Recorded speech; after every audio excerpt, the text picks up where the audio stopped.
অথচ আপনি খালি কাঁদেন, ও নবী আর আমারে কাঁদায়ও না, আমি তোমাকে আকাশে খুঁজলাম, বাতাসে খুঁজলাম, তবু তোমার দেখা পাইলাম না, ও নবী আর আমারে কাঁদলাম, কাঁদায়ও না। কেন এই একটা কথা, রাসূল তো কাঁদাচ্ছে, এই একটা কথা, এই কথা রাসূলের সামনে যায়? আকাশে খুঁজে, তুমি আকাশে খুঁজলে কি কারণ? বাতাসে খুঁজতেছে, পাহাড়ে খুঁজতেছে, এই একটা কথা। দরুদ পড়লে মিলাদ শুরু করে দিচ্ছে, কিন্তু সেই লোক পাহাড়ে খুঁজতে চলে যায়। অথচ আল্লাহ রাসূলের উপরে কেউ যদি একনিষ্ঠভাবে একবার দরুদ পড়ে সাল্লাল্লাহু আলাইহি আশারা, আল্লাহ 10টা রহমত তার উপর বর্ষণ করেন, 10টা গুনাহ মাফ করেন, 10টা মর্যাদা তার লম্বা করে দেন।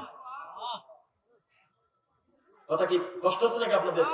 তাহলে একটু নড়ে চড়ে বসবেন ইনশাআল্লাহ। লিল্লাহি তাকবীর, আল্লাহু আকবার, আলহামদুলিল্লাহ, আলহামদুলিল্লাহ। আমরা কিন্তু বক্তব্যের শুরুতে বলেছি, সংখ্যার বিবেচনা কোনোদিন সত্যের মাপকাঠি না। সত্যের মাপকাঠি হলো আল্লাহর কোরআন এবং রাসূলের সহিহ হাদিস। কি বলেন? বরং আমরা যদি ইতিহাস দেখতে যাই, শুরু থেকে যারা তাওহীদের উপরে প্রতিষ্ঠিত ছিল, বুকের তাজা রক্ত দিয়েছে দ্বীনের জন্য, তারা সংখ্যায় কমই ছিল। কথা বুঝতেছেন নাকি? তাহলে আল্লাহ সুবহানাহু ওয়া তাআলা আমাদের উপর দয়া করে আমাদেরকে গজব দিচ্ছেন না, তিনি আমাদেরকে সুযোগ দিচ্ছেন তওবা করার জন্য। দিচ্ছেন কিনা? ব্যাঙের বৃষ্টিও দেয় নাই, কুকুরের বৃষ্টিও দেয় নাই, পঙ্গপালের বৃষ্টিও দেয় নাই। আল্লাহ আমাদেরকে রহমত দিয়েছেন, সুযোগ দিচ্ছেন যেন আমরা ফিরে আসি। আমরা ফিরে আসতে চাই ইনশাআল্লাহ। কত ভালোবাসি আল্লাহ আপনাকে। মান জাআ বিল হাসানাতি ফালাহু আশরু আমসালিহা। আপনি একটা ভালো কর্ম করবেন, এর প্রতিদান হলো সর্বনিম্ন 1 এ 10। সুবহানাল্লাহ বললেন না? সুবহানাল্লাহ। ওয়া মান জাআ বিস সাইয়্যাতি ফালা ইউজযা ইল্লা মিসলাহা। অনুরূপ পাপ যদি একটা করেন, তাহলে এই পাপের সমপরিমাণই পাপ লেখা হবে, অতিরিক্ত আরো 9টা লেখা হয় না। সুবহানাল্লাহ। লা ইউকাল্লিফুল্লাহু নাফসান ইল্লা উসআহা।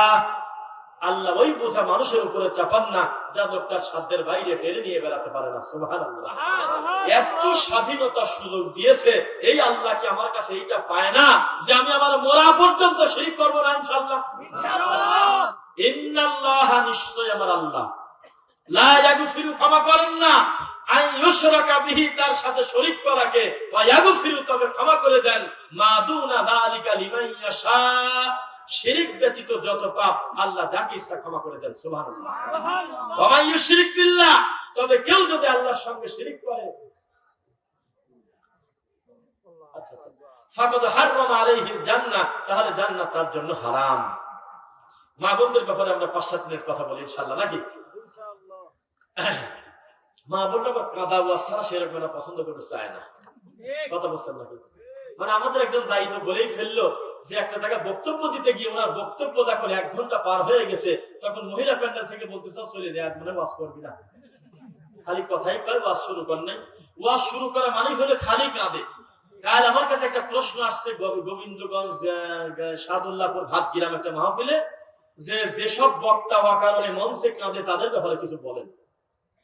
কি বলবেন? কাঁদে, কি করবো? করবো মেন্টাল প্রতিবন্ধী, মানসিক বিকৃত, খালি কাঁদে, খালি কাঁদে আসে।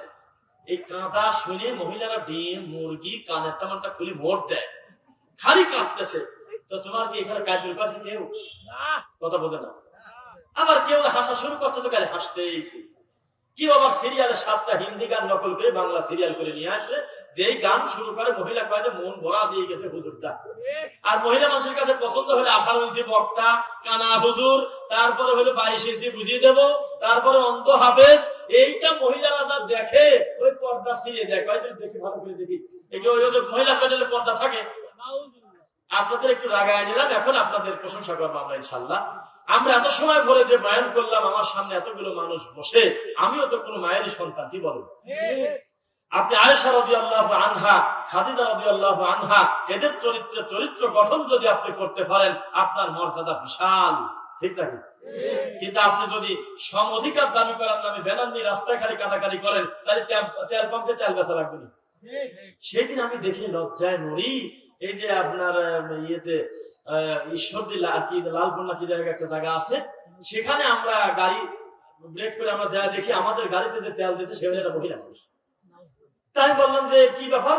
তা আমার ওই ড্রাইভার ভাই বলতেছে যে এটাই তো ওই সম অধিকারের ফল। ঘরে থাকতে ভালো লাগতেছে না, খাবে স্বামীর তা, বাপের বাড়ি থাকলে খাবে বাপের তা, বাপ মরে গেলে বড় ভাই খাওয়াচ্ছে, আবার স্বামী মরে গেলে সম্পদ পাচ্ছে, বাপের বাড়িতে বিয়ে হয়ে চলে গেছে 60 বছর আগে, তবু ওখানে সম্পদ পাচ্ছে। এরপরেও খালি অধিকারের নামে যখন চিৎকার দিতেছে, তখন ঘর থেকে এসি ঘর থেকে ফ্যানের নিচ থেকে টান দিয়ে বাইরে করে নিয়ে তেল যাচ্ছে। মানে ইসলাম যে সম্মান আপনাকে দিয়েছে গো মা, এই সম্মানের বাইরে যদি অতিরিক্ত সম্মান নিতে চান, আল্লাহর কসম এটা হলে ইবলিসি পন্থা। ইসলাম যে মর্যাদা সম্মান দিয়েছে সেই কাজ করেন। গোবিন্দগঞ্জ পলাশবাড়ি, সেখানে একটা লোক তার নিজের বউকে তালাক দিয়ে খুশির চোটে 2 মণ মিষ্টি খাওয়াইছে মানুষের। আল্লাহর কসম কথা সত্য।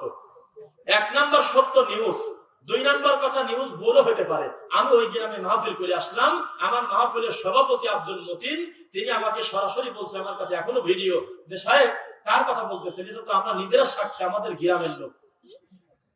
মানে গলায় কত বড় কাঁটা বিধি ছিল, বউটা তালাক দি কত খুশি, খুশি সহ্য করবে না পারে 2 মণ মিষ্টি খাওয়াইছে। তাহলে চিন্তা করেন আপনি কোন পর্যায়ে গিয়েছেন। একটাই ওয়াজ মা বোনদের ব্যাপারে, আপনি আল্লাহকে ভয় করেন, ইনশাআল্লাহ আপনার পরিবারে আল্লাহ শান্তি ফিরিয়ে দিবেন। আপনি দিনটা মানেন, পরিবারে প্র্যাকটিস করেন, দিন আপনি মানেন, আল্লাহকে ভয় করেন, কোরআন এবং সহিহ হাদিস চর্চা করেন, ফাদায়েল বাদ দেন, তাজকিরাতুল আউলিয়া থাকবেন, মসজিদুল মুমিনিন বাদ দেন, কাসাসুল আম্বিয়া থাক, নিয়ামুল কোরআন বাদ দেন, খালি বলেন পরিষ্কার বাংলা ভাষায় আল্লাহর কোরআন মাজিদের অনুবাদ এবং আল্লাহর রাসূলের সহিহ হাদিসের কিতাব আমার সামনে আনো, আমি দেখব আর পরে পরে আমল করব ইনশাআল্লাহ। ইনশাআল্লাহ দেখবেন আপনাকে শয়তান ধোঁকা দিতে পারবে না।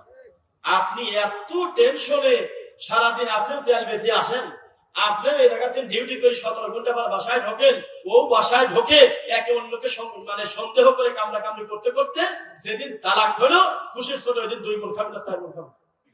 বাস্তব কথা। পরিবারে শান্তি ফিরে আসার একটা মাত্র কথা, যেই পরিবারের দিন যত বেশি, ওই পরিবারে আল্লাহর দয়া তত বেশি। যেই পরিবার দিন থেকে যত দূরে, ওই পরিবারটা শান্তি থেকে তত দূরে। কথা বুঝছেন নাকি?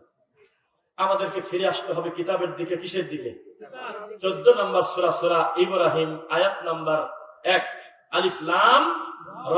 সবই খালি রয় কোন, আগের বড় তো রয় কইছেন, তবে এগুলোর অর্থ কিন্তু আমরা বলতে পারতেছি না। কারণ কি আপনি তাসিন আইন সিন কফ হামিম আইন সিন কফ এগুলো কাফ আই আইন সব পারবেন অর্থ বলতে?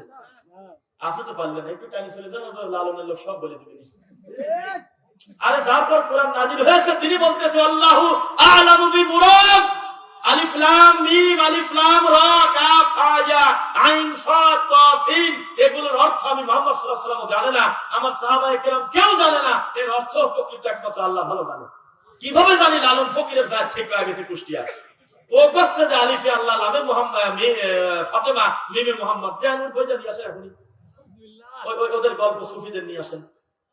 এখন পর্যন্ত একটা সরল মোনা মুসলমানের বিবেকের আক্কেল দাঁত হাতুড় দিয়ে ভেঙে দেওয়ার একটা মাত্র অস্ত্র, বাবারে আলিফ লাম মিম আলিফ লাম র অর্থ জানো না, কি পড়াশোনা করলে? এটাই তো মারেফত বাবা, এটাই তো অধিকার বসতে হবে বাবা, এটাই তো তোমাকে ফয়েজ দিয়ে কলম জারি করে দিয়ে দেবো। এই নোংরামি করে করে সাধারণ মানুষকে আসলে তো তাই, কোন হুজুরিতে এটার অর্থ করে না, মনে হয় জানেই না, অথচ এটা জানার জিনিস না। তো মা বোনদের উদ্দেশ্যে আমাদের কথা, সন্তানকে দিন শেখান, ইনশাআল্লাহ বলি সন্তানকে দিন শেখান। আপনার মর্যাদা আমি দেব তারপরে হবে, এই কথা মিথ্যা। আপনাকে বিশাল মর্যাদা আল্লাহ দিয়েছেন, আলহামদুলিল্লাহ। আপনার বিশাল সম্মান, আল্লাহর রাসূল আপনাকে সম্মান দিয়েছেন, সুবহানাল্লাহ। আপনার সাথে কটু কথা বলতে নিষেধ করা হয়েছে, আপনাকে রোজগার করে খাওয়াতে বলা হয়েছে, আপনার সঙ্গে ইনসাফ করতে বলা হয়েছে, আপনাকে বিশাল সম্মান দিয়েছে আল্লাহ। কিন্তু আপনি যদি দিন না মানেন, তাহলে আপনি কোনোদিন আল্লাহর দয়া পাবেন না। পাবেন কি? সত্যি তুমি মারতেছো না আর কি করতেছো, এইটা বোঝানোর জন্য মুমিনদের ভিতরে সাক্ষী রাখো। বোঝা যাচ্ছে না? মুমিনদের সাক্ষী রাখবে না? মুমিন মুসলমান তাকায় দেখবে সত্যি সত্যি বিচারটা করলেন কিনা। এই কথার দ্বারা ক্লিয়ার বুঝি, অন্তরে যেমন বিশ্বাস, জবানে যেমন স্বীকার, বাস্তবে কর্ম করা না করা, এইটার উপরে মেসেজ করে লোকটা মুমিন না কাফের। যদি প্র্যাকটিক্যালি যদি তার কর্মটা আল্লাহ রাসূলের সুন্নাতের খেলাফ হয়, হাদিসের বাইরে অবস্থান হয়, কোনদিন সে মুমিন হতে পারে না, সে মুনাফিক। ঠিক না? তাহলে আমরা কি বলতেছিলাম? আমলে সলে করতে হবে। কি করতে হবে? আমলে সলের বয়ান করতে গিয়ে কে কি করে না করে কোন বিষয় আমরা দরকার নাই, আমরা হকটা বলে যাব। আপনি বাতিল মনে করবে যে আমার আমলটা যেহেতু আল্লাহ রাসূলের আমলের সাথে মেলে না, তাহলে আমি রং নাম্বারে আছি, আমি ভুল পথে আছি, আমাকে সহি পথে আসতে হবে ইনশাআল্লাহ। আল্লাহ সুবহানাহু ওয়া তাআলা 33 নম্বর সূরা সূরা আহজাব 36 নম্বর আয়াত, আবার বলেন তো কি বলছি? 33 নম্বর সূরা সূরা আহজাব আছে কিনা? 36 নম্বর আয়াত আল্লাহ সুবহানাহু ওয়া তাআলা বলতেছে, ওয়ামা কানা লিমুমিনিন ওয়ালা মুমিনাতিন ইযা কাদাল্লাহু ওয়া রাসূলুহু আমরান আন ইয়াকুনা লাহুমুল খিয়ারাতু মিন আমরিহিম ওয়া মান ইয়াসিল্লাহা ওয়া রাসূলাহু ফাকাদ দাল্লা দালালাম মুবিনা। মুমিন পুরুষ অথবা মুমিন নারী যখনই শুনবে আল্লাহর কথা, আল্লাহর রাসূলের কথা, এই হুকুমের বাইরে তিনি আর চলতে পারে না। পারে কি? আল্লাহর হুকুম সঙ্গে সঙ্গে তিনি স্বতঃস্ফূর্ত ভাবে আন্তরিকতার সাথে মেনে নেবে, এর নাম হলো ঈমান। ওয়া মান ইয়াসিল্লাহা ওয়া রাসূলাহু ফাকাদ দাল্লা দালালাম মুবিনা। আর যদি না মানে অমান্য করে, তাহলে তার নাম কি বলেন? গোমরাহ। সে হলে স্পষ্ট গোমরাহ। কেন আল্লাহর দিনটা মেনে নিল না? ডানে বামে তাকাবেন না। যারা আসতেছে অবশ্যই ইনশাআল্লাহ আজকে মাহফিলকে উদ্দেশ্য করে যদি কেউ এসে থাকে, কোনোভাবেই সে ডানে বামে থাকতে পারে না, ইনশাআল্লাহ তাকে আসতে হবে। এটা কোরআনের কারণে, আল্লাহ রাসূলের হাদিসের কারণে ইনশাআল্লাহ। আলোচনায় এ পর্যায়ে আমরা বলি, আমলের সলের গুরুত্ব আছে কিনা? আমলের সলে নাই তো জান্নাত নাই, আমলের সলে আছে তো জান্নাত আছে। আলহামদুলিল্লাহ। আমলের সলে নাই তো জান্নাত নাই। আমলের সলে করতে হলে সারাসারি করতে হবে না, বাড়াবাড়ি করতে হবে না। আল্লাহ রাসূল যা দিয়েছেন হুবহু সেটাই রাখতে হবে, ঠিক নাকি? আতিউল্লাহ ওয়া আতিউর রাসূল। আল্লাহ সুবহানাহু ওয়া তাআলাকে আমি মানি, তার প্রমাণ আমি আমার রাসূল সাল্লাল্লাহু আলাইহি ওয়াসাল্লামের কথা মতো দিন মানি, এটা হলো প্রমাণ।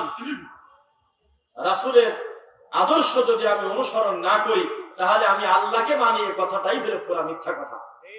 বুঝছেন নাকি? আচ্ছা, একটা প্রশ্ন করি, আল্লাহ রাসূল সাল্লাল্লাহু আলাইহি ওয়াসাল্লাম মেরাজে যান নাই? গিয়েছেন কিনা? আল্লাহকে দেখছেন না দুই চোখ দিয়ে? তো কে কে কে জানি বলতেছে দেখছে। তো আল্লাহ রাসূল সাল্লাল্লাহু আলাইহি ওয়াসাল্লাম আল্লাহকে দেখছে কি দেখছে না, এই ব্যাপারে বহু কথা হয় কিনা? তা আমাদের আম্মা জান, তার নাম হলো আয়েশা রাদিয়াল্লাহু আনহা, তিনি বলতেছে, কেউ যদি বলে আমার স্বামী মুহাম্মদুর রাসূলুল্লাহ সাল্লাল্লাহু আলাইহি ওয়াসাল্লাম তার চামড়ার চোখ দিয়ে আল্লাহকে দেখছে দুই চোখ দিয়ে সরাসরি, তাহলে তার চাইতে মিথ্যাবাদী আর কেউ নেই। বুঝা যাচ্ছে না? তো আল্লাহর রাসূল আল্লাহকে আল্লাহ নিয়ে গেলেন কি কারণে বলেন তো দেখি। শোনেন, আপনি সালাত আদায় করেন না, আপনি কি জানেন মদ হারাম হয়েছে মাটির উপরে? জানেন সিয়াম ফরজ হয়েছে মাটির উপরে, তা কি জানেন? যাকাত ফরজ হয়েছে জমিনে, জানেন নাকি? পর্দা ফরজ হয়েছে জমিনে। হারাম দ্রব্য হারাম, হালাল হালাল, সকল নিয়ম আসছে কিন্তু এই মাটির উপরে। ইল্লা সালাহ, সালাহ এমন একটা ইবাদত, এই নামাজটা ফরজ করার জন্য মাটির উপরে ফরজ হচ্ছে না, আল্লাহ তার নিজের কাছে তার রাসূলকে ডেকে নিয়ে গেছে। সুবহানাল্লাহ। সুবহানাল্লাহ। যেভাবে টাইনি বললেন, এশার সালাত কি পড়েছেন জামাতে? ইনশাআল্লাহ। আল্লাহ তুমি তো কবুল করো, আল্লাহুম্মা আমিন। পজিটিভলি আমরা বললাম এই এশার সালাত পড়েছি, যে আত্মতৃপ্তি নিয়ে আমরা বললাম বিচারের মাঠে যখন বলা হবে, পরিস্থিতি যখন জটিল, আর জাহান্নাম যদি আপনাকে বলে, পরিস্থিতি যদি এইরকম হয় যে মা সালাকাকুম ফি সাকার, এখানে ঢুকলে কেন এত বড় কঠিন জায়গায়, প্রথম শব্দই আসবে লাম নাকু মিনাল মুসাল্লিন। আমরা যে মুসল্লি ছিলাম না। বোঝা যাচ্ছে না? বহু হুজুর ওই সাইডে বিবেক ভালো, বুদ্ধি ভালো, আলেম ভালো, আচার ব্যবহার ভালো, সমাজে প্রতিষ্ঠিত একটা মানুষ, ওই লোকটা সালাত আদায় করছে, ইমাম বলতেছে যে সালাত হয় নাই। গ্রামের লোক আসতো, তো কি রে বলে কি, এত বড় মুরব্বী লোক, এত ভালো মানুষ সালাত আদায় করলো, প্রায় প্রথম দায়ী ধরা, প্রায় নামাজ ভঙ্গের কারণ 19টি, প্রথম নম্বর কারণ নামাজ অশুদ্ধ পড়া, প্রথমে ধরা পড়ে গেছে, দ্বিতীয় কারণ নামই নেয় না। তো সালাত এমন একটা ইবাদত, যখন আপনি মুখ দিয়ে বলবেন যে লাম নাকু মিনাল মুসাল্লিন, তাহলে আপনি নিশ্চিত থাকেন সালাত হলো এমন একটা ইবাদত, যে ইবাদতটার নাম শুধু ইবাদত না, এটার নাম হলো একটা ফাউন্ডেশন। সুবহানাল্লাহ। কেননা মান তারাকা সালাত ফাকাদ কাফার, কেউ যদি সালাত ত্যাগ করে সে কুফরি করে ফেললো। সাহাবায়ে কেরামের আকীদা ছিল আমরা কোন মুমিন মুসলমান পাপ করলে তাকে কাফের মনে করতাম না, ইল্লা তারকু সালাত, যতক্ষণ পর্যন্ত লোকটা সালাত ত্যাগ না করে।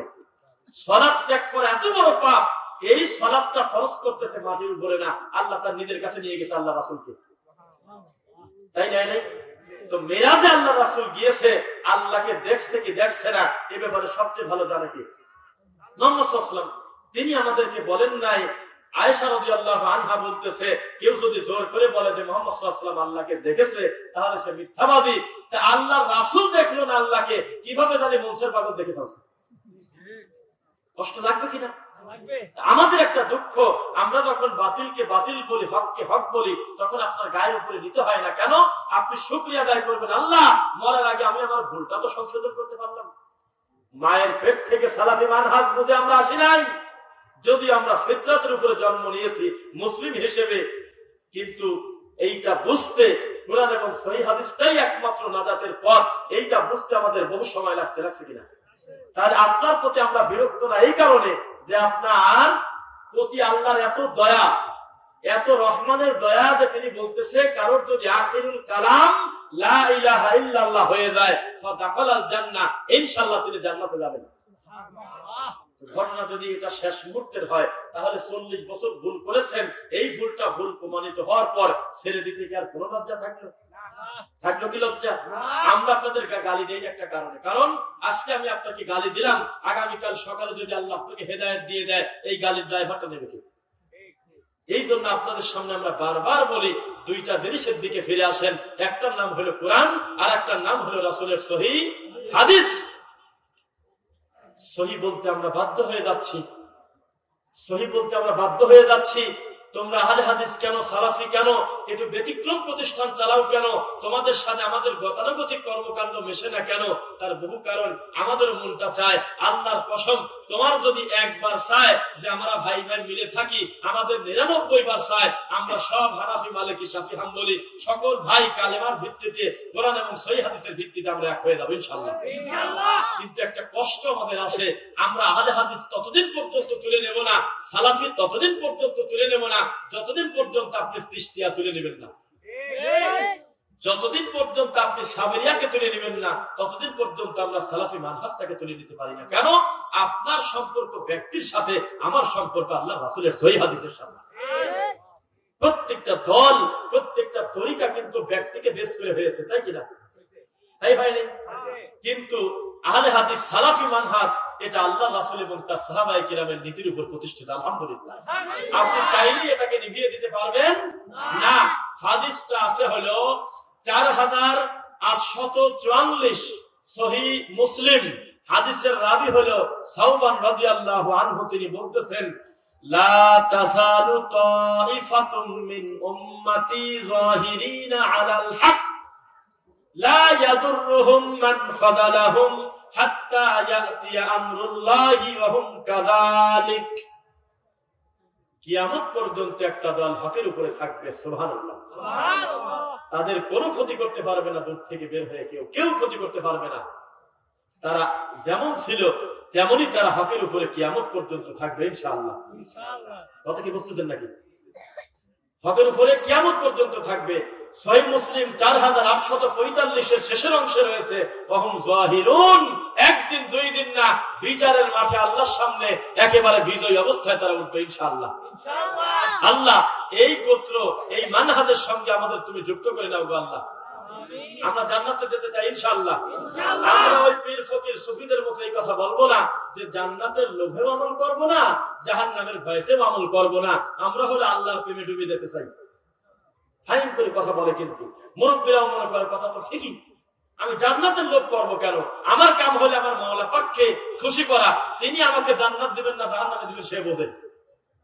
এই পক্ষের লোক বাংলাদেশে 25% অন্তত আছে, আছে কিনা? মানে একজন আলেমকে প্রথমেই তাকে ভেঙ্গানো হচ্ছে, প্রথমেই তাকে ঠেকায় দেওয়া হচ্ছে, আক্কেল দাঁত ফেলায় দেয়, কয় যে পড়াশোনা করলে তো হবে না, আগে মাওলা পাককে রাজি করতে হবে, বলে কিনা?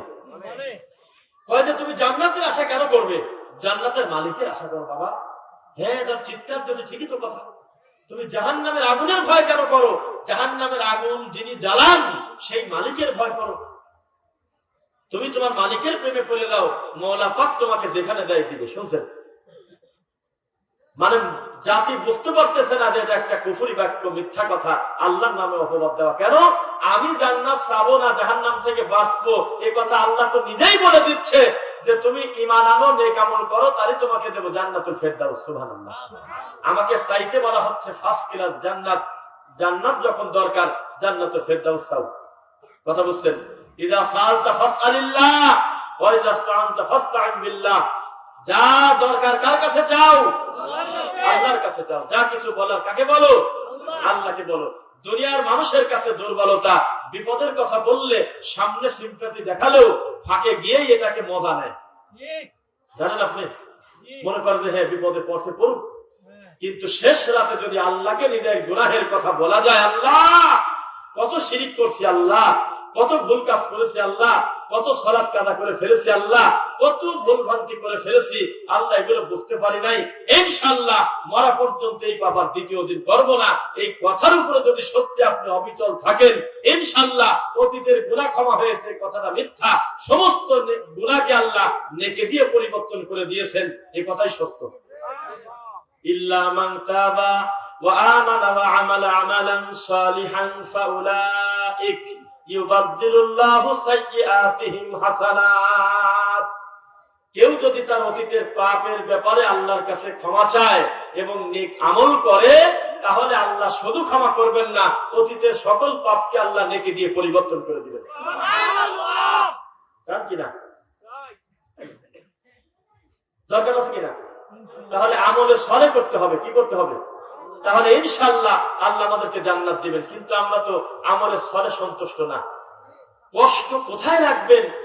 বাপকে অমান্য করা, চাচাকে অমান্য করা, ভাইকে অমান্য করা, বোনের সাথে মুখে মুখে কথা বলা, একটা কাজও করে না তিনি। এত আদবের সাথে বিনয়ের সাথে থাকে, তার কোনো ব্যবহারে তার চাচা কষ্ট পায় না। বাপ মা তো বহু দূরের কথা, তার কোন বন্ধু আজও পর্যন্ত বলতে পারে নাই যে একই সঙ্গে পড়াশোনা করেছি, 20টা বছর লেখাপড়া করেছি, আমার এই বন্ধুটার আচার ব্যবহার খারাপ, কেউ বলে না। এত বিনয়ী নম্র ভদ্র মানুষ প্রতিদিন আল্লাহ রাসূলকে অপমান করার মতো কাজ করে। বুঝতেছেন না? প্রতিদিন জাহান্নামে একটা করে নতুন ঘর তৈরি করার কাজ করতেছে। বান্দার হক নষ্ট করে না, কাউকে গালি দেয় না, কারোর সঙ্গে খারাপ ব্যবহার করে না, বাবার বয়সে মানুষদের সম্মান করে, ছোটদের স্নেহ করে, কিন্তু শিরক আর বিদআত খুব করে। তাহলে কি হলে বলেন? গরু বেচে খেয়াল কেনা হলো না? বোঝেন না? মানে সবচাইতে বড় মান হলো আমার আল্লাহ। তার মানে যদি কেউ আঘাত দেয়, জাহান্নাম ছাড়া কি আর রাস্তা আছে? অথচ আল্লাহর সাথে শিরিক করে মাখলুক হিসেবে সবচেয়ে বেশি সম্মান পাওয়ার হকদার আমাদের নবী মুহাম্মদুর রাসূলুল্লাহ সাল্লাল্লাহু আলাইহি ওয়াসাল্লাম। এই দুইজনকে যদি আমি অমান্য করে কষ্ট দেই, তাহলে মাখলুকের কষ্ট বড় না আমার আল্লাহর নামে অপবাদ দেওয়া বড়? অথচ আল্লাহর নামে, আল্লাহর রাসূলের নামে অপবাদ দিচ্ছি আমরা, রুমাল মুড়ি দিয়ে, দাড়ি টুপি নিয়ে, জুব্বা গায়ে দিয়ে, কোরআন পড়ে, হাদিস পড়ে পড়ায়, কিন্তু স্কুল কলেজে লেখাপড়া করা একটা ছেলেও সহজে তার নিজের বাপের সাথে বেয়াদবি করতে চায় না। আমার পূর্বে আমার কলিজার প্রিয় ভাই শায়েখ আব্দুল করিম হাফিজাহুল্লাহ তিনি বক্তব্য দিলেন, একটা কথা, একটা বিষয় তিনি বলেছেন, আপনারা খেয়াল করেছেন কিনা? বিদআত কিন্তু মানুষ নেকি মনে করে করে। আমি আমার যে বিষয় ওইটার উপরেই থাকবো, কি আমলের সলের গুরুত্ব এবং এর সৌন্দর্য কত বেশি। ইনশাআল্লাহ বলেন। পৃথিবীর ইতিহাসে আপন মায়ের পেটের বড় ভাই বিনা অপরাধে ছোট ভাইয়ের মুখে একটা থাপ্পড় দিয়েছিল, ভাই হিসেবে শাসন করার অধিকার তার আছে কিনা? কিন্তু অকারণে একটা থাপ্পড় দিয়েছিল, কিন্তু মানুষের কাছে বলেছিল ভাইকে থাপ্পড় মারার কারণে আমি নেকি পাইছি। বলেন তো, বলে করবে? মানুষ ক্ষুধার জ্বালায়, পেটের ক্ষুধার জ্বালায় খাওয়ার জন্য, মাঠ থেকে জীবন বাঁচানোর জন্য চাইলে সে যতটুকু খেলে পেট ভরে, অতটুকু শুকরের মাংস খেলেই বাকি আসে না। কথা বোঝে না? মরা জিনিসের মাংস যদি সে খেত, হারাম হতো। অথচ একজনের ক্ষেত থেকে একটা লাউ খাইছে বা একটা সবজি খাইছে, কিন্তু আজও পর্যন্ত গর্ব করে মানুষের কাছে কোনোদিন আমরা বলতে শুনি নাই যে আমার একদিন প্রচন্ড ক্ষুধা লাগছিল, আমি অমকের ক্ষেত থেকে চুরি করে 2টা অমক জিনিস খাইছিলাম, এই জন্য আমি আল্লাহর কাছে 30টা নেকি পাইছি। আছে এরকম লোক? পৃথিবীর ইতিহাস সাক্ষী, মানুষ হত্যাকারী কোনোদিন বলে নাই যে গায়ের জোরে একটা মানুষকে হত্যা করে দিয়ে আমি বড় নেকির কাজ করে ফেলেছি। পৃথিবীর ইতিহাস সাক্ষী, একটা বদনাচোর, একটা পেরেছর পর্যন্ত কোনোদিন মুখ ফুটে বলে নাই যে আমি আমার গায়ের জোরে, কেউ ঠিক পায় নাই বাড়িওয়ালা, এই জন্য আমি আল্লাহর কাছে 10টা নেকি পাবো, আমি প্লেটটা চুরি করছি সেই কারণে। কারণ এগুলোকে তিনি পাপ পাপ মনে করেই করে। অভাবের কারণে হোক, স্বভাবের কারণে হোক, খাসিলতের কারণে হোক, গুনাহকে গুনাহ মনে করেই তিনি করে। এই জন্য এই লোকটার তওবা করার একটা সুযোগ থেকেই গেল, যদি আল্লাহ হেদায়েত দেন ইনশাআল্লাহ। কেন? কারণ তিনি অন্যায়কে অন্যায় মনে করে করছে, অন্তত নেকি মনে করে করে নাই। কিন্তু বিদআত এমন একটা কর্ম, আপনি যদি কাউকে বলেন যে আপনার এই কর্মটা বিদআত, তাহলে তার দৃষ্টিতে আপনি রাসূলের দুশমন। গুস্তাখে রাসূল বলে ডাকতেছে। মানে আপনি পড়বেন হলো আশহাদু আন্না মুহাম্মাদার রাসূলুল্লাহ, মুয়াজ্জিন পড়ে না? পড়ে কিনা? আচ্ছা, একামতের সময় মনে করেন মসজিদ ভর্তি লোক আশহাদু আন্না মুহাম্মাদার রাসূলুল্লাহ সাল্লাল্লাহু আলাইহি ওয়াসাল্লাম। সবচেয়ে বেশি যার কলিজার ভিতরে আল্লাহ রাসূলের জন্য মায়া, দরদ বেশি, উনি দাবি করেন আর কি, এই মানুষটা দেখবেন আপনার থেকে বেশি মায়া দেখানোর জন্য শুধু দরদ করে কাজ নাই, উনি হাত চোখ মুছে উনি কপাল তুলতেছে। চোখ মুছে না? আপনি কি মনে করেন খেলা কথা? এই লোকটা চোখ দিয়ে পানি পর্যন্ত চলে আসলো আল্লাহ রাসূলের নাম শোনার সাথে সাথে। এই লোক রাসূলকে ভালোবাসে না? অবশ্যই বাসে। না বাসলে আল্লাহ রাসূলের নাম শোনার সাথে সাথে চোখ দিয়ে পানি পড়তেছে টস টস করে, আপনি কাঁদলেও তো চোখ দিয়ে পানি আসে না। অথচ লোকটা বুঝতে পারতেছে না, মাখলুকের নাম শুনে হাত মুছে চোখ ডলতেছে, চোখের বরকত নিতে চাচ্ছে, চোখের জ্যোতি বাড়াতে চাচ্ছে, অথচ এই মানুষকে যিনি তৈরি করেছেন তার নাম হলো আল্লাহ। সেই আল্লাহর নাম কতবার চলে গেল, আশহাদু আন্না মুহাম্মাদুর রাসূলুল্লাহ আসার আগে এতে বরকত খুঁজে পায়নি। আজও পর্যন্ত মানুষ মাখলুককে ইজ্জত দিতে গিয়ে খালেক বানায় ছাড়ছে। হাদিস হলো 3445 সহিহ বুখারী, হাদিসের রাবী হলো ওমর রাদিয়াল্লাহু আনহু। আরবিতে বলি লা তুতরুনি কামা আতরাতিন নাসারা ইবনা মারইয়াম। আল্লাহর রাসূল তার নিজের ব্যাপারে বলতেছে, খবরদার আমাকে নিয়ে বাড়াবাড়ি করো না, ওই রকম বাড়াবাড়ি যেইভাবে মরিয়মের ছেলে ঈসাকে নিয়ে খ্রিস্টানরা করছে। শুনতেছেন? ইন্নামা আনা আবদুন, নিশ্চয় আমি আল্লাহর একদম দাস মাত্র। ফাকুলু আবদুল্লাহি ওয়া রাসূলুহু, তোমরা আমাকে বলো মুহাম্মদ আল্লাহর বান্দা এবং আল্লাহর রাসূল। আল্লাহর কসম, যুগে যুগে সম্মানিত দায়ী যাদেরকে আল্লাহ করেছিলেন, নবী হোক, রাসূল হোক, দিনের বড় বড় মুজতাহিদ, দিনের বড় বড় মুহাদ্দিস, বড় বড় দায়ী ফকিহ, তাদেরকে বেশি ভালোবাসতে গিয়ে আমরা আল্লাহর পর্দায় নিয়ে গেছি। নাউজুবিল্লাহ। আমরা চ্যালেঞ্জ করেছি, আপনারা আমাদের ব্যাপারে ভুল বুঝবেন না। কোরআন মাজিদ সামনে, এতগুলো মানুষের সামনে আল্লাহকে শোনায় দিচ্ছি, আল্লাহর কসম, ইমাম আবু হানিফা রাহিমাহুল্লাহকে এই মাটির উপরে সবচেয়ে যোগ্য মান এবং ভালোবাসে শুধুমাত্র সালাফি মাযহাবের মানুষ। কারণ আমরা তাকে মাখলুক মনে করি, তাকে খালেক মনে করি না। আর মাখলুক যে তিনি ভুলও করবেন, সঠিকও করবেন, কথা বলতে না, যিনি মাখলুক তার ভুলও হবে, সঠিকও হবে। আমরা তাকে এত ভালোবাসি, তার নাম আসার সাথে সাথে বলি ইমাম আবু হানিফা রাহিমাহুল্লাহ। তাকে আমরা যুগের শ্রেষ্ঠতম একজন দায়ী মনে করি। আল্লাহ সুবহানাহু ওয়া তাআলার পক্ষ থেকে তার সময় তিনি বিশেষ অনুগ্রহ ছিলেন। আল্লাহ তার মাধ্যমে লক্ষ লক্ষ পথহারা মানুষ পথের দিশা পেয়েছে। আল্লাহ তার দ্বারা এই খেদমত দিয়েছিল কিনা বলেন? দিয়েছেন কিনা? কিন্তু আমরা বেশি ভালোবাসতে গিয়ে এই লোকটাকে এত বড় অপবাদ্য দিতে পারি না যে আপনি এতই ভালো যে আপনি চুপ করে থাকেন, আমাদের কিছু বলতে দেন। আপনি 40 বছর হলে ইশারা দিতে ফজর করছেন, তার মানে আমরা এই প্রিয় মানুষটাকে আর ঘুম পাড়িয়ে দিচ্ছি না। ঘুম পাড়লে তো তিনি মানুষ হয়ে গেল, অস্বাভাবিক কিছু না করা পর্যন্ত, তাহলে আর ভালো মানুষ থাকে কিভাবে? আজও পর্যন্ত সমাজের সবচেয়ে ভালো বুজুর্গ তিনি কেন জানি মানুষের কাছ থেকে সরে থাকতে চায়, খালি ফাঁকা থাকতে চায়, ওদিফায় বসে যায়, একটু একাকিত্ব থাকতে চায়। রুমালটা এই যে নিচের দিকে দিয়েছে, 2 কিলো পর্যন্ত হেঁটে গেল।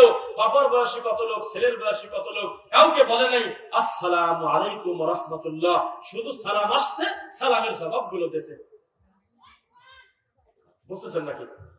শুধু সালাম আসছে, সালামের জবাবগুলো দিয়েছে, এটাই কি দিনের কাজ? বড় হোক ছোট হোক, যে কোনো অবস্থায় একজন মুমিন অপর মুমিনের সঙ্গে সাক্ষাৎ হলে তিনি কি বলবে? আসসালামু আলাইকুম ওয়া রাহমাতুল্লাহ। ওয়া ইযা হুয়িতুম বিতাহিয়াতিন ফাহাইয়ু বিআহসানা মিনহা আও রুদ্দুহা। কেমন আছে? আল্লাহ শিখায় দিচ্ছে, যখন তোমাদের অভিবাদন করা হয়, ইসলামী নিয়মে সালাম দেওয়া হয়, তাই তো? তোমরা তার চাইতে উত্তম রূপে সালামের জবাব দাও। আমি বলেছি আসসালামু আলাইকুম, আপনি বলবেন ওয়া রাহমাতুল্লাহ। আমি বলবো রাহমাতুল্লাহ, আপনি বলবেন ওয়া বারাকাতুহু। অথবা সমান সমান দিলে হক আদায় হবে। সালামের গুরুত্ব আছে কিনা? কিন্তু আমরা স্বাভাবিক গতিতে যিনি মানুষের সঙ্গে চলে ফিরে মিশে একই সঙ্গে ঘোরাফেরা করে, একসঙ্গে বাজার করে, স্বাভাবিক প্রক্রিয়ায় থাকে, তাকে আমরা আল্লাহ ওলি বলতে নারাজ।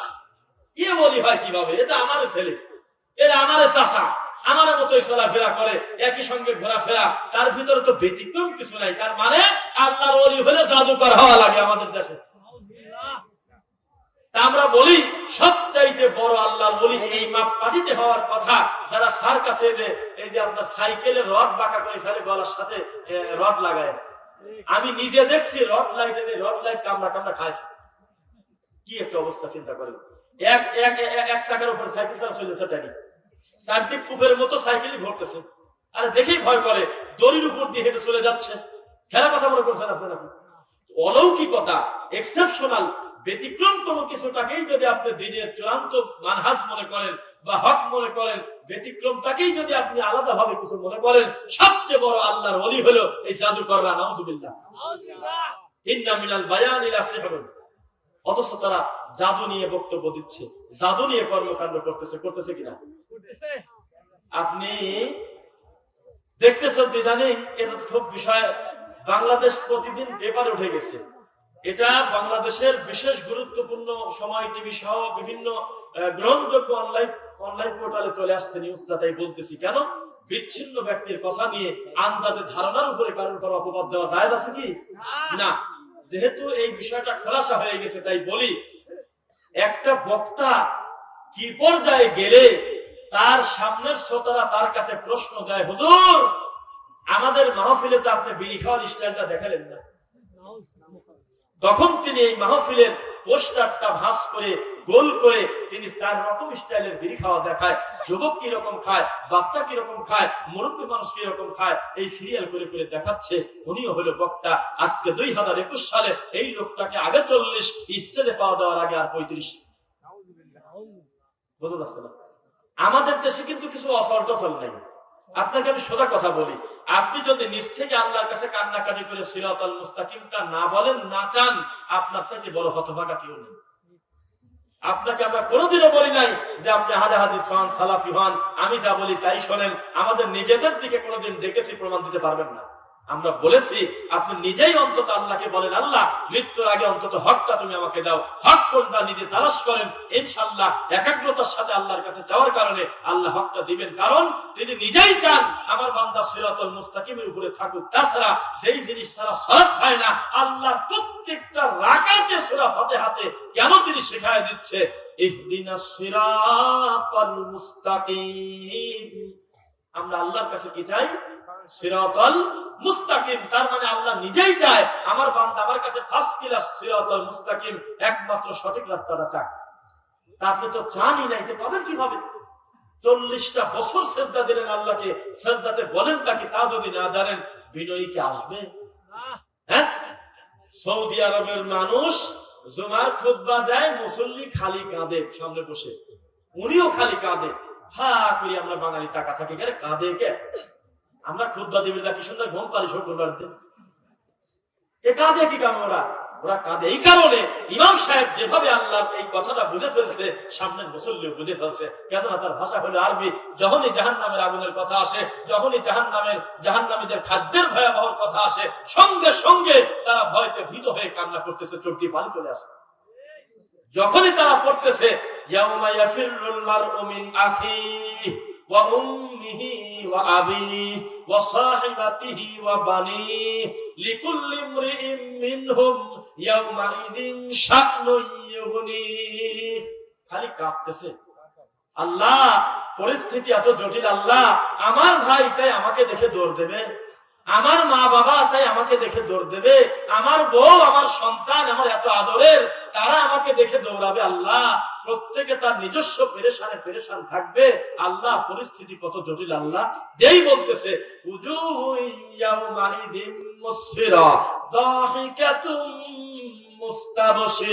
কিছু কিছু মানুষ তখন হাসতেছে সুবহানাল্লাহ, কারণ পরিস্থিতি যতই জটিল হোক একদল মানুষের চেহারা থাকবে হাসি মাখা মুখ উজ্জ্বল, আলহামদুলিল্লাহ।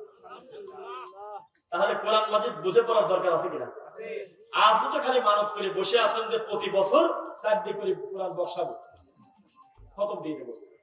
রোজার মাসে মুনাজাত হুজুরের কি বিপদ, ছেলে 2টি, মেয়ে 4টি, বেটার বউ 3টি, নানি শাশুড়ির মেয়ে সাওয়ালের বেটার বউ দোস্তের বাড়ির কাছে বাড়ি 11 পাড়া, কানে এমন ভাবে বলে লাস্টে বিপদে পড়ি, আল্লাহ তুমি তো ভালো জানো গোনা গোনা হিসাব নাই, সবারটা তুমি আল্লাহ বক্সা দিয়ে দিলাম। মুশকিল ইমান করে রাখা যায়, কারণ ও পেরেশান। রমজান মানুষের কাছে মহাবিপদ, এত বিপদ যেভাবে হোক 28 পারা শেষ করাই লাগবে, যেভাবে হোক 4টি মরা খতম না দিলে তোমার কি থাকে।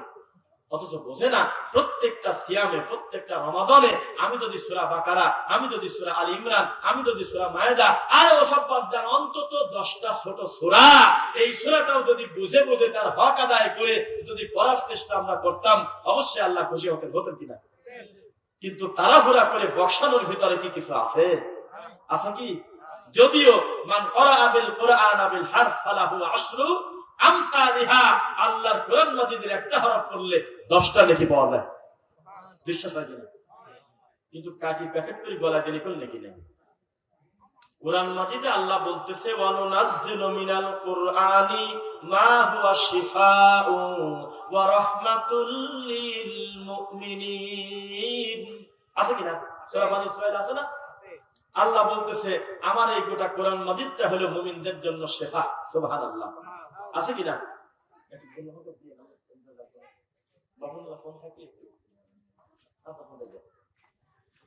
কোরআন মাজিদটা কি বলেন তো দেখি? আল্লাহর পক্ষ থেকে কি? মুমিনদের জন্য শেফা। তার জন্য শেফা যারা বিশ্বাসী, যারা আল্লাহর দ্বীনকে মেনে নিয়েছে তাদের জন্য হলো উত্তম শেফা আল্লাহর এই কোরআন। কিভাবে যে হুজুর মনে করছে যেহেতু শেফা তাই কাটি প্যাকেট করে বাচ্চার গলায় ঝুলে দিয়ে দাও। আরে পড়লে শেফা, প্রতি হরফে 10 নেকি, পড়লে আল্লাহর মানে এই তাওহীদ বোঝা যায়, পড়লে আল্লাহর নিদর্শন বোঝা যায়, পড়লে হারাম থেকে বাঁচা যায়, হালালের গুরুত্ব আসে, পড়লে বিদআত মুক্ত হওয়া যায়, সুন্নাতের পক্ষে আসা যায়, পড়লে শিরক মুক্ত হওয়া যায়, তাওহীদের পক্ষে আসা যায়, পড়লে জাহান্নাম থেকে মুক্তি পাওয়া যায়, জান্নাতের বাসিন্দা হওয়া যায়। তুমি কাটি প্যাকেট করছো কি কারণে? কথা বুঝছেন নাকি? বেশি করে বরকত নিতে চাচ্ছে ওই এর মতো গল্প আমরা বলি না, গল্প দরকার নেই, কোরআন হাদিসের বহু কথা। 12 নম্বর সূরা সূরা ইউসুফ, আলিফ লাম মিম নাকি আছে? আলিফ লাম র, আলিফ লাম র তো সূরা ইব্রাহিমে আছে, 14 নম্বর সূরা। নাহনু নাকুসসু আলাইকা আহসানাল কসাসি বিমা আওহাইনা ইলাইকা হাযাল কুরআন। আল্লাহ বলতেছে এই কোরআনে রয়েছে উত্তম কিসসা। কি আছে এই কোরআন মাজিদে? কি আছে বলেন না? উত্তম কিসসা, সুন্দর ঘটনাবলী আছে। এত বড় কোরআন মাজিদ দিয়ে যদি কারোর আত্মতৃপ্তি না আসে তখন তার ঘাড়ের উপরে চাপে মনসুর পাগলের গল্প, বুঝতেছেন নাকি? অথচ কোরআনে কিন্তু উত্তম কিসসা আছে, বলেন আলহামদুলিল্লাহ, আছে কিনা? তাহলে এই কোরআন মাজিদ যদি আমি পড়ি তাহলে আল্লাহ খুশি হন, তাহলে আমার কপালে তাওহীদ দিবেন ইনশাআল্লাহ। কিন্তু যদি কোরআন মাজিদকে আমি বিকৃত করে কেটে বেশি বরকত নেওয়ার আশায় ওই যে সোনার হাঁস নাকি জবাই করছে, এক বালুর পেটে যত আছে সব ডিম বাইর করবো, সোনার ডিম, এইরকম যদি মনে করেন যে বরকতের ঠেলে মোট কোরআনের হাতে যা আছে কাটি আমি 2000 তাবিজ রাখবো, বরকত কি আশা করা যাবে? হ্যাঁ, বেশি এক্সেস বোঝা যাবে না। যেই বুঝটা সলফে সালেহিনের ছিল না, নতুন বোঝা মানে হলো ইবলিসের বুঝ। কথা বুঝছেন নাকি? বুঝতে হবে কার মতো? যার উপরে কোরআন নাজিল হয়েছে তার নাম হলো মুহাম্মাদুর রাসূলুল্লাহ সাল্লাল্লাহু আলাইহি সাল্লাম। তিনি কিভাবে কোন আমল কিভাবে করেছেন তার উজ্জ্বল দৃষ্টান্ত হলো সাহাবায়ে কেরাম। তারাই তো সিদ্দিকিন, তারাই তো সাদিকিন নাকি? কিন্তু কিভাবে জানি তার নামই নাই। সাদিকিন মানেই হলো পীর কিবলা, তুই ঠিক পালি কেবল তোর বাবার নাম নিচ্ছে 1450 বছর আগে কোরআন নাযিল হয়েছে, তাদের সামনে তাদেরকে বলা হচ্ছে সাদিকিন, ভালো মানুষ সত্যবাদীদের সাথী হয়ে যাও তোমরা। আছে কিনা? তাহলে আমাদের মৃত্যু পর্যন্ত আমাদের তাওহীদের উপরে আল্লাহ তুমি কবুল করো, বলেন আল্লাহুম্মা আমিন। আমরা 10 মিনিট 12 মিনিট আপনাদের সামনে কথা বলবো ইনশাআল্লাহ। যে যে অবস্থা থেকে আমরা এসেছি, আমাদের পরে যিনি কথা বলবেন তার ওজন সম্পর্কে তো আপনারা জানেন কিনা? সাহেব ডক্টর সাইফুল্লাহ মাদানী হাফিজাহুল্লাহ, তিনি কথা বলবেন। একদম জ্ঞান নিতে আসলে জ্ঞানের মানুষের কাছেই আসতে হয়, কিছু নিয়ে তারপরে বাড়িতে যাবেন ইনশাআল্লাহ, বলেন ইনশাআল্লাহ। কিন্তু বক্তাদের মতো কিন্তু রংঢং করে রসালো করে মাথায় দেওয়া এইরকম কাজ কিন্তু এই বড় বড় দায়ী কাজ না। তারা টনটন করে কোরআনে কি আছে, হাদিসে কি আছে, তাওহীদ সম্পর্কে, বিদআত সম্পর্কে ফেরাবে, শিরক সম্পর্কে আপনাদের জ্ঞান দিবে। ক্লাসের ছাত্রের মতো যদি বসে থাকেন তাহলে কিছু নিতে পারবেন ইনশাআল্লাহ। আর যদি মনে করেন যে মাঝে মাঝে ওই যে ওদের মতো কাঁদবি, লাভ দি, ড্যান্স দিবি, গান বলবে, এই গলা ধরে পড়ে পড়ে যাচ্ছে, দেখেন নাই, ওই রকম কাজ কিন্তু আমাদের দ্বারা কোনোদিন হবে না। কথা বুঝছেন? কারণ দিন কোন ইয়ারকি ঠাট্টা করার জিনিস না। মনে থাকবে কথা, দিন ইয়ারকি ঠাট্টার জিনিস না। কথাটা বলি, এবার খেয়াল করবেন। আল্লাহ রাসূল সাল্লাল্লাহু আলাইহি ওয়াসাল্লাম, তাকে আল্লাহ হাউজে কাউসারের পানির ব্যবস্থা করে দেন না? হাউজে কাউসারের পানি তিনি তার উম্মাকে খাওয়াবেন কিনা বলেন তো দেখি। এই পানি কারা পাবে না দেখি বলেন? সব তো ঠিক পেয়ে গেছেন আপনারা, আলহামদুলিল্লাহ। মানে দেখেন পরিস্থিতি কত জটিল। আল্লাহ রাসূল সাল্লাল্লাহু আলাইহি ওয়াসাল্লাম দেখতেছে তার উম্মত আসতেছে তার সামনে পানি খাবে, ফেরেশতারা ঘুরে নিয়ে যাচ্ছে। আল্লাহ রাসূল সঙ্গে সঙ্গে কিন্তু প্রতিবাদ করলেন যে আমার উম্মতকে নিয়ে যাচ্ছেন কোথায়? অথচ ফেরেশতারা তার নিজের ইচ্ছা মতো কোনো কাজ করতে পারে না। আল্লাহ রোবট, তারা যা বলে আল্লাহ ঠিক তাই করে। তো ফেরেশতারা যেহেতু নিয়ে যাচ্ছে ঘাড় ঘুরায়, তাহলে নিশ্চিত তারা আসলে পানির যোগ্য না, এই কারণেই নিচ্ছে। আল্লাহর হুকুম ছাড়া তো এইভাবে কাউকে ফেরত নেওয়া যায় না। এরপরেও আল্লাহ রাসূল ঠেকাতে চাচ্ছে, তার মানে তার চাচ্ছে যে আমার উম্মত আমার কাছ থেকে পানি পাক, কেননা তার অন্তরে দয়া। তিনি হলো মুহাম্মদুর রাসূলুল্লাহ সাল্লাল্লাহু আলাইহি ওয়াসাল্লাম। কথা বুঝছেন? কিন্তু ফেরেশতারা কিন্তু একটা কথা খালি বলছিল, মারার কথা বলে নাই, চুরির কথা বলে নাই, গালাগালির কথা বলে নাই, মানুষ হত্যার কথা বলে নাই। বহু পাপ, পিতা মাতাকে কষ্ট দেওয়া, বড় বড় পাপ আছে, একটা পাপের সিরিয়াল বলে নাই, খালি মুখ দিয়ে বলছে লিমান বাদদালা দিয়ে, আপনার মরার পরে আপনার দিনটা পরিবর্তন করছে, কম বেশ করে ফেলছে, মানে বিদআত করছে, তাই তো কথা। কথা বলার সাথে সাথে আল্লাহ রাসূল যে নরম মানুষ, কেবল বলতেছে ওদেরকে নিয়ে যাচ্ছ কেন, দাঁড়াও আমি পানি দেব। এই রাসূল কথা পুরা উল্টা করে বলতেছে সব কম, তাহলে সরাও, তাহলে এখান থেকে সরাও, তাহলে আমার সামনে থেকে সরাও তাড়াতাড়ি। কেন? কথা যেখানে দিন নিয়ে, সেখানে আল্লাহ রাসূল তার নিজের মন মতো দিন তিনি চালান নাই। কেন? তিনি যা বলেছেন সবই ওহী। সুবহানাল্লাহ। ইন হুয়া ইল্লা ওয়াহয়ুন ইউহা, যা বলেছেন তা কি ওহী। লা আখাযনা মিনহু বিল ইয়ামিন, যদি তিনি নিজ থেকে কোনো কথা বলতেন তাহলে আল্লাহ তার ডান হাত ধরে সুম্মা লা কাতানা মিনহুল বাতিন, তার কণ্ঠ পানশিরি কেটে দিতেন।